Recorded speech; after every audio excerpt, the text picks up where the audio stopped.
The 70s started off as an awkward period for the Fantastic Four with the departures of Jack Kirby and Stan Lee. What is it about the 80s that makes it a turning point for FF Comics? As always, the transcript for this essay is available on my website, witsendpod.com. The new decade kicks off with Herbie the Robot attacking the team in FF 217. So Herbie becomes Hal, but sacrifices himself before he can cause the FF and their fanbase any more damage.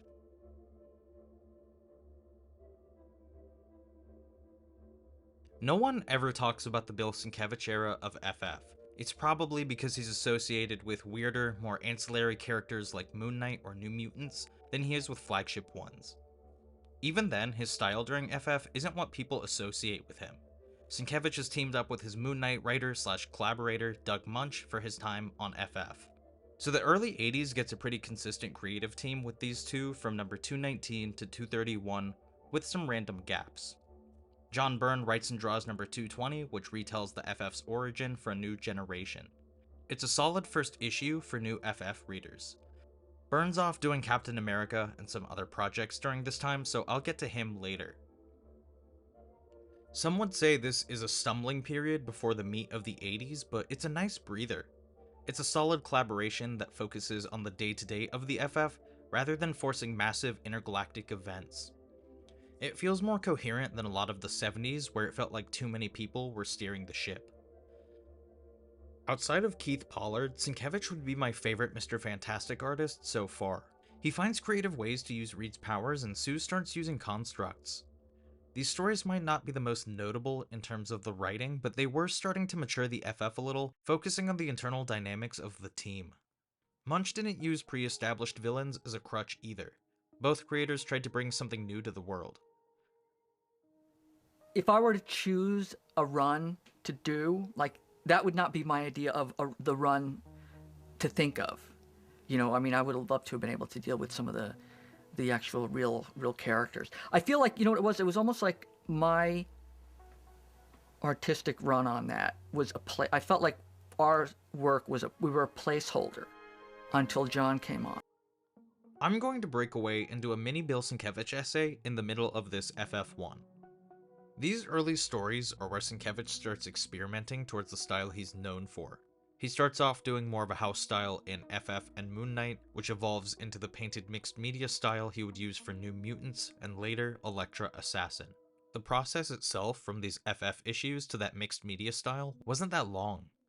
It didn't even take a full decade for him to become a comic book Ralph Steadman. He's one of those artists who broke away from the mold of what superhero comics should look like, and decided to incorporate different elements, doing whatever the fuck he wanted to do. He might not watch this, but he should be proud of these issues. He's experimenting with his style and even trying new signatures. People rave about the Byrne run, but it's cool to see Sienkiewicz develop in these stories.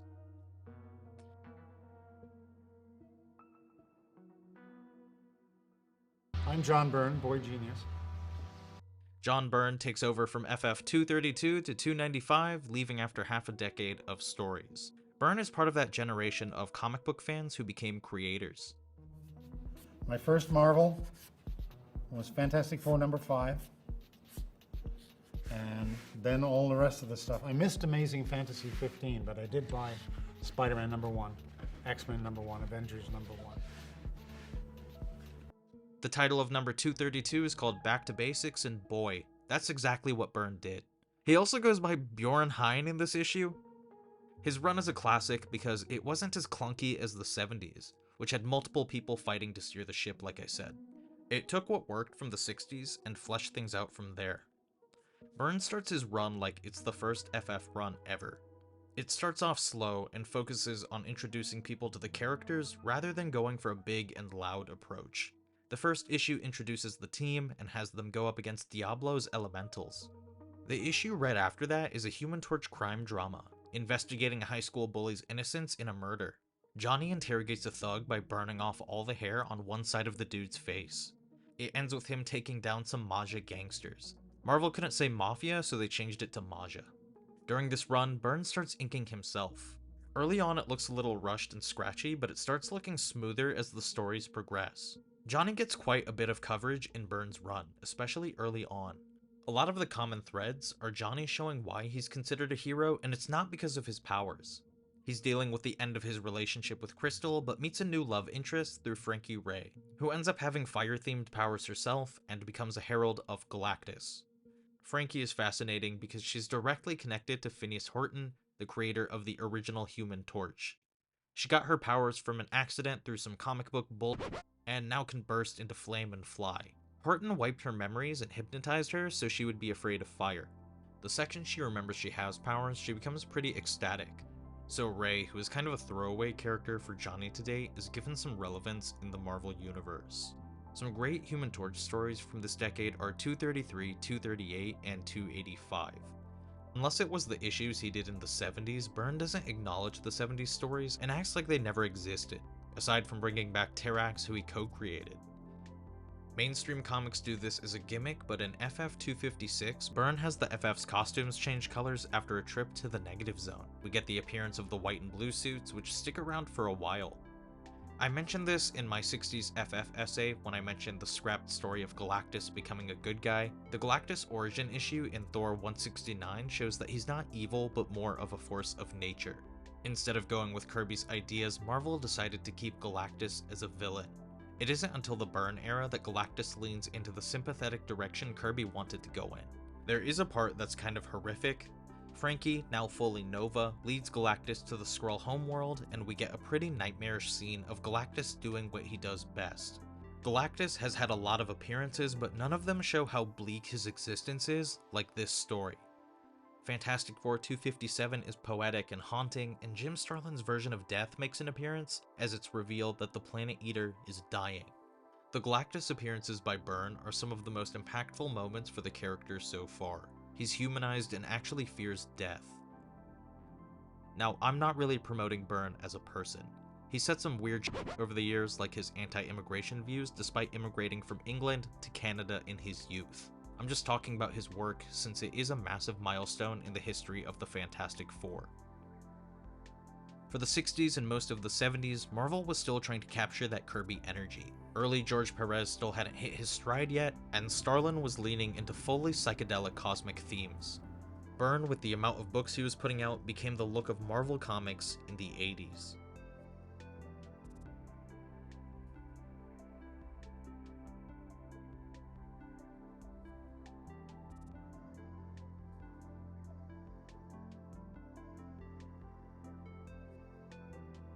So, Doctor Doom has been out of commission since Fantastic Four 200 from the 70s. The FF helped this guy Zorba overthrow Doom.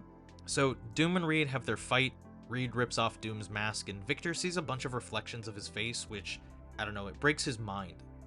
Doom isn't active from that point through the early chunks of Byrne's run. He comes back briefly for a team up with Puppet Master, but there's a running gag in issue 258 that Doom is usually a Doombot. So if he shows up in X-Men or Avengers, he's probably a Doombot. I mean, Doom dies so many times during this decade, then he'll pop up randomly like his Gene Parmesan.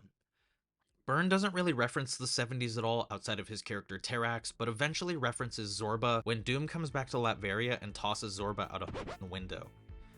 The 80s is when Doom starts becoming more regal and menacing. This is where Doom starts caring for his people, but he'll also vaporize your if you try to betray him.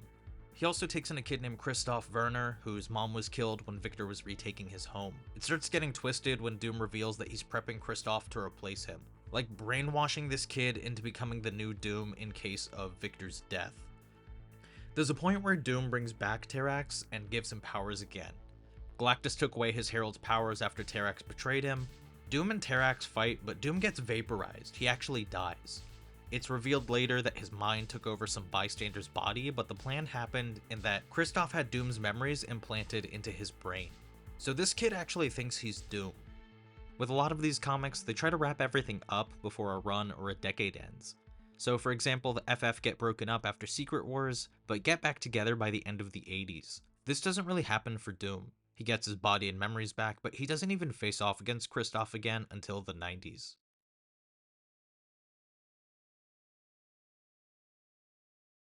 You're a superhero? Yes. Sure you are. Let me guess. That's your magic briefcase. No, it's actually a normal briefcase. All right, fine. Show me what you got. But it better be cool.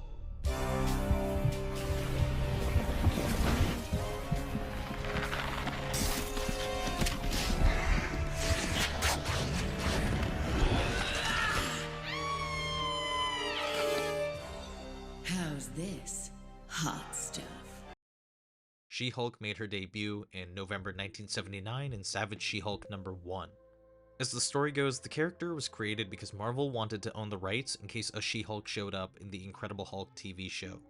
Even then, they were thinking about TV appearances and IP. Bill Bixby from the Hulk series actually reacted to her first issue. Because there's a woman, you see, Dr. David Banner has a cousin, and she has some incurable Kissing disease. cousin? No, it's very platonic. She has a disease, and of course she's going to die, and he's the only one there, so Dr. David Banner gives her a blood transfusion. I turn her into a Hulklet and go on a news show. What makes She-Hulk stand out is that she's a character who loves her powers. There are stories where she tries to encourage Bruce Banner to view his powers as a gift. So, she gets her own series, hangs out with Hulk, joins the Avengers, and gets sent up to Battle World for Secret Wars. It wasn't until the end of Secret Wars that Ben decided to stay behind and She-Hulk was invited to join the team. So it wasn't even Byrne's choice, but he made the most of her character.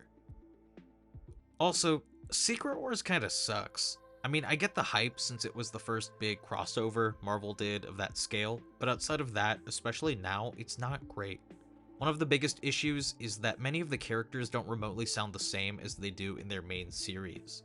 I've always said Secret Wars was the beginning of the end for superhero comics. They start marketing toys a lot and think that doing big events regularly is a good idea. It's still a problem that mainstream comics have today.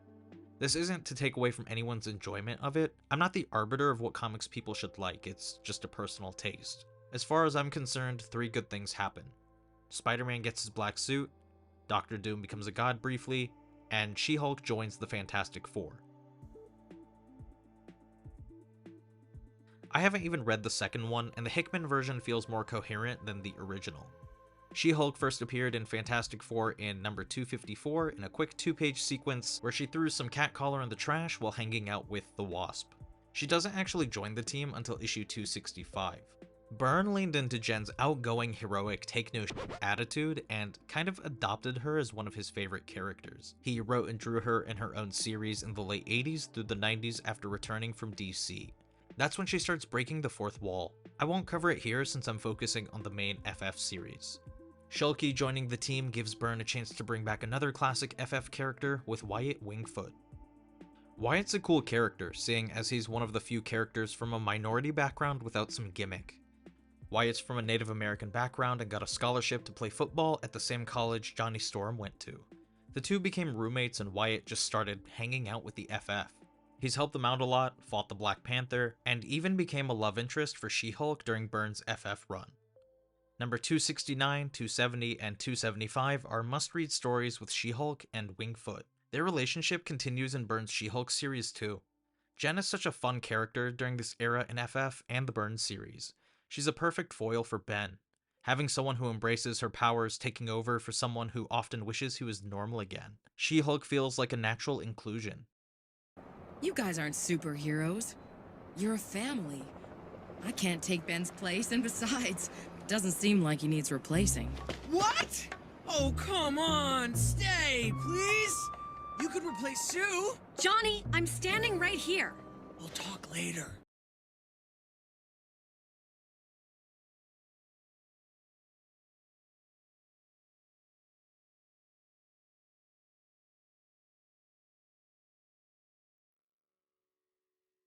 Weirdly enough, we don't know anything about Reed Richards at this point.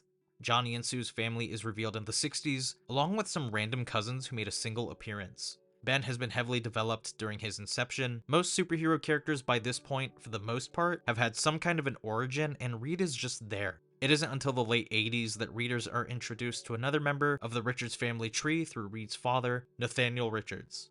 Nathaniel is an intergalactic time-traveling swashbuckling freedom fighter and the inventor of the first time machine in the Marvel Universe. For a while, Doom was said to be the creator of the time machine, but Nathaniel retcons that, and he plays a big role in some of the more modern FF stories. Byrne casually reveals that Reed and Nathaniel met Albert Einstein in the 50s. Byrne's version humanizes Reed, gives him a backstory and some depth. Eventually, he and Galactus become cool after Reed saves the Planet Eater's life, which upsets a lot of people. Number 262 has the trial of Reed, which shows that Galactus isn't evil, he's just a part of nature. That issue came out the same month as Alpha Flight Snowblind, that infamous issue with the white pages. Get that page rate, John Byrne. Byrne puts himself into Reed's trial as the courtroom artist.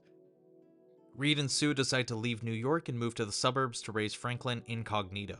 Sue Storm, under Byrne's direction, finally becomes the most powerful member of the FF. Byrne starts leaning into more serious themes, especially for these comics. It's revealed that Sue is pregnant with another baby. In FF number 267, Sue's powers cause complications with her birth like with Franklin. Reed recruits experts in radiation like Morbius, that name is tainted now, Bruce Banner and Walter Langowski, who's Sasquatch from Alpha Flight, to help his wife, but none of them can. There's one other person left. I'm Dr. Octopus. Number 267 is not only a massive homage to artist Steve Ditko, but it's one of the turning points of the Fantastic Four.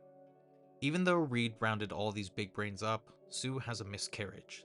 The last page of number 267 has this black border with a single panel. It's not just a single throwaway moment. Sue's miscarriage stays with her and becomes a part of her arc. In number 269, dealing with the grief of her miscarriage, Sue destroys Reed's lab with her powers. The infamous story in number 280, where Psycho Man and Hatemonger take control of Sue and turn her into Malice, is a huge turning point for her character, and it puts Psycho Man at the top of her list. Dealing with space radiation, being underrated, relationship issues, her miscarriage, and now losing control of her body to a villain, pushes Sue to a place we've never seen her before. It's revealed how powerful Sue can be when she stops holding back. Dr. Doom and Sue have a rematch in issue 287 that gives Doom flashbacks to the time she knocked his lights out. Sue is not to be messed with in the 80s, and honestly, it took so long for FF to get there. After becoming Malice and dealing with Psycho Man, Sue decides to change her name to the Invisible Woman in Fantastic Four number 284.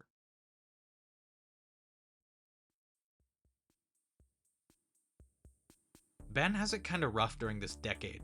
In an attempt to cure him, Reed accidentally transforms Ben back to his original lumpy form, and he even loses Alicia to Johnny Storm after deciding not to return to Earth after Secret Wars. Thingmania is in full effect in the 80s. 2-in-1 ends after an impressive 100 issues and gets replaced with the Thing solo series about a month later. Sinnott inks a good bit of Ron Wilson's pencils in the Thing series. That comic dives more heavily into Ben's past. The first issue dives into Ben's childhood, the Yancey Street Gang, all the way through Ben getting bombarded by cosmic rays. The Thing's main series covers the periphery of the main title. Like, Ben will be cleaning up the Baxter Building after an invasion by Annihilus from Fantastic Four 256. It isn't required to read the Thing series or Secret Wars to understand 80s FF, but it fills in the gaps for certain stories, like Reed, Ben, and Johnny getting sent to Battle World, or why She-Hulk is on the team. Meanwhile, Ben, sans rock form, is off in the cosmos with a swashbuckling side story in his series. Especially in those Rocky Grimm stories, the art is really channeling Kirby. So even though Sinnott isn't the main inker on FF again until later in the 80s, it's nice to see him still active at Marvel. Shout out to Idaho Smith and Rocky Grimm. In the 80s, Ben kind of embraces his rock form finally. In Fantastic Four 245, which is a pretty solid Sue Storm story, an adult Franklin changes Lumpy Ben to his true form. Ben sees his real self as the Thing until Secret Wars. Byrne is the first person to have Ben's favorite Aunt Petunia appear in a comic, and she's probably not at all what people were expecting. After his Rocky Grimm adventures, Marvel decides to bring Ben back into the FF for the book's 25th anniversary with number 296 featuring the iconic cover by Barry Windsor Smith. So Byrne leaves for DC, She-Hulk leaves the FF, and Ben comes back. Various other things happened, and I said, this whole environment has become too hostile. So I left entirely.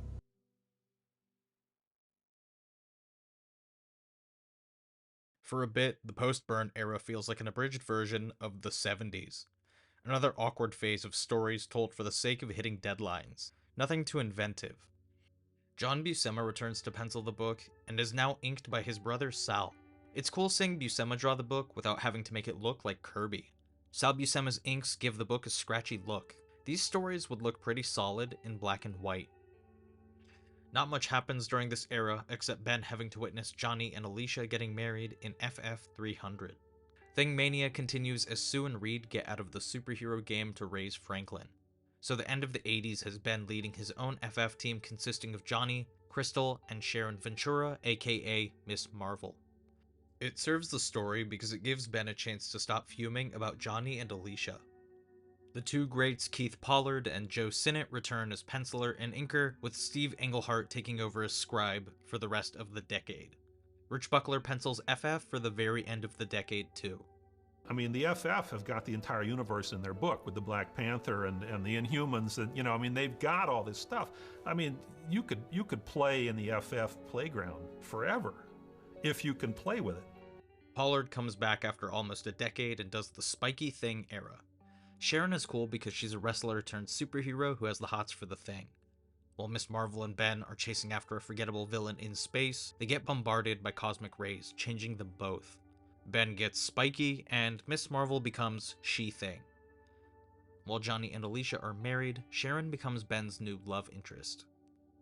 Outside of a visual change, he's pretty happy to be the Thing by this point and serves as a guide for Sharon in her She-Thing form. I don't want to act like the end of the 80s were a complete bust. At some point, Crystal leaves, so Englehart and Pollard have random characters like Doctor Doom and Mantis join in as the fourth wheel briefly. There's not much direction in the stories themselves, and the villains aren't super memorable. However, Ben and Sharon just enjoying being Things and seeing the random fourth members is pretty fun. Dr. Doom gets a story where he confronts the Beyonder and some other cosmic beings to get his missing memories back. I loved seeing Pollard carry the FF title for more than a couple issues.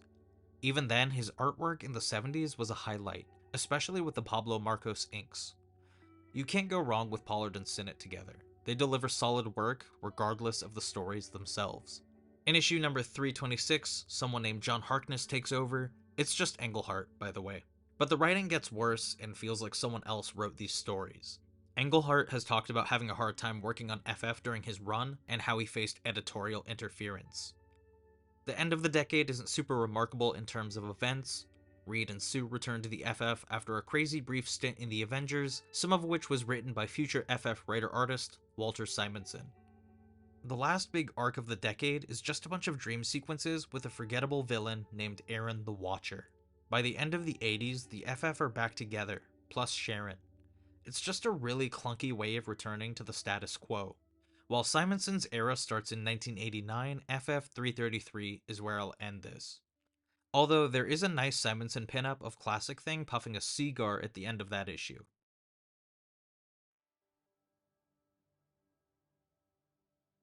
There are a lot of great moments in the 80s. As usual, here's my list of 10 stories from the decade. I won't mention everyone's favorite issues, but here are some stories that stood out to me. Number 229, Bill Sienkiewicz does The Seeker of Darkness. There are a lot of reasons I'm picking this issue. It starts off with one of the most shameless promotions of Moon Knight, whose solo series was written by Doug Moench and drawn by Sienkiewicz. It's a small taste of the mixed media style Sienkiewicz would go on to be known for. I can imagine someone picking up this comic thinking it's another FF story, and now they have to break out a blacklight. It plays with color in a cool way where the villain, the Seeker, is in black and white and the rest of the world is in color. There's a great negative color splash page in this issue that's worth the price of admission. Sienkiewicz goes crazy with everyone's powers, like Sue making constructs. The Moench and Sienkiewicz run doesn't get much credit, but it did set the stage for what Byrne gets credit for, diving more into the characters as people. Number 242 to 244, the best Galactus arc so far. One of the most important stories is done pretty early in Byrne's run. Terrax, one of Galactus' heralds, comes back and he's like, "Help me take down Galactus, or I'll throw Manhattan at his big purple head." Galactus doesn't take kindly to this, so he removes his herald's powers and drops him to the ground from the height of a skyscraper. Byrne hangs on to Kirby's sympathetic take on the Planet Eater from Thor 169. When Galactus basically passes out from exhaustion, Reed Richards decides to save his life. The FF and Avengers build a device to give Galactus some of his power back. Johnny's girlfriend Frankie, who has been watching all this, sacrifices herself to become the new Herald. It's weird because this arc ends with Galactus giving up trying to gobble up Earth, but he and Reed develop a bizarre friendship, or at least an understanding. Like with She-Hulk, Byrne adopts Galactus as his own character. This story makes him three-dimensional. Move over Fantastic Four because this is Gladiator's comic now. The cover alone is incredible and it's been homaged and parodied to death. 20-something pages of them getting humbled by a purple dude with a mohawk. If this mohawk dude can take down 4 people and casually lift a skyscraper, it's a wrap. The main reason Gladiator wins is because Franklin's powers are blocked. I don't want to give away the twist, but he does join the FF briefly in the 90s. Number 254, She-Hulk's first real appearance in FF, dumping a dude in the trash for catcalling. This issue has a sample of She-Hulk before she joins the team for real. Meanwhile, Annihilus is running amok in the Baxter building and responding to phone calls for some reason. Number 258, this is Doom at his most cold-hearted. The FF don't even show up in this story, it's just a Doctor Doom comic. It shows that Doctor Doom genuinely cares for the people of Latveria after getting his home back, but he's ambitious and willing to snuff out anyone who stands in his way. He's cool with certain people, like the Latverians, or Boris, a friend of his father from his childhood, and sometimes Kristoff. But also, here's Doom vaporizing a rogue scientist with his own equipment. It has the running gag that Doom's appearances in other books is just a Doom bot. I forgot this issue and subplot existed until this reread. It's a Mole Man story where he teams up with Ben and Johnny to take down a knockoff Walt Disney and a knockoff Disney World. There's a scene where they kick the out of a Mickey Mouse robot that's worth the price of admission.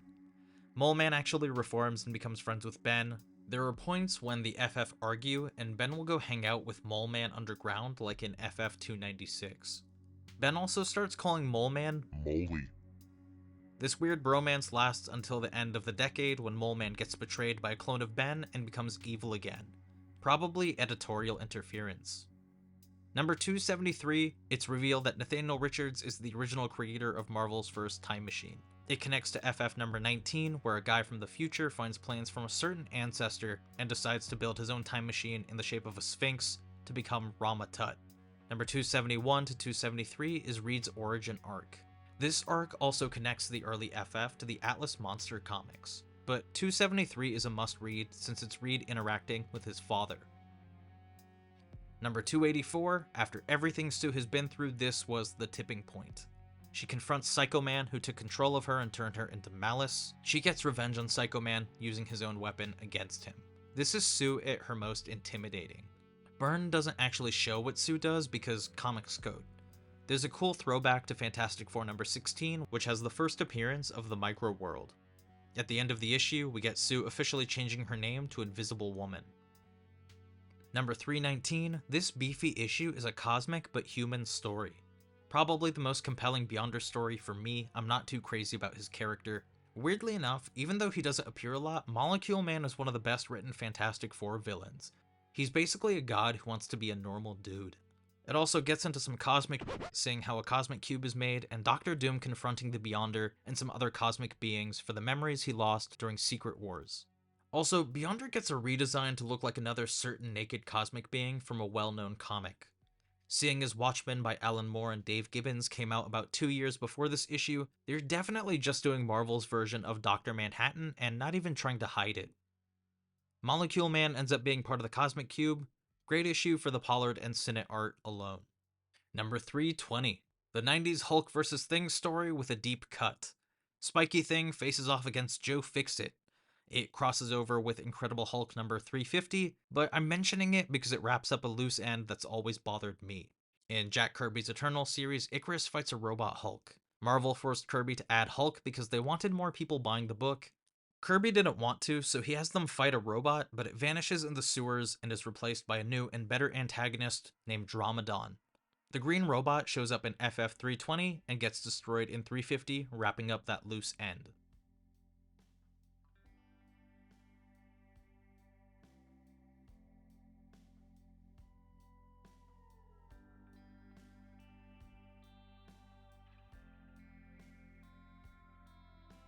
This Byrne era has so many great moments. It takes what works from the foundation of the 60s and some of the 70s and adds a lot of depth. What these stories needed were less, not more. Seeing as it's mainstream comics, and none of the changes last forever before going back to the status quo, the Byrne Era was the jumpstart the FF needed and lasted for a good chunk of the decade. I don't want to say that FF fell apart after Byrne left, because that's not the case at all. Even the early 80s stories by Moench and Sienkiewicz are a fun read. They're not trying to reinvent the wheel, but are telling character-focused stories as Sienkiewicz experiments with his style. Ben's FF era had some solid moments too. As always, the transcript for this essay and all of my other videos are available on my website, witsandpod.com. If it's not on there, it's not me. Share these essays around. Thanks for watching. Chaos ensues. Up next, the 90s, which features one of the most underrated Fantastic Four runs.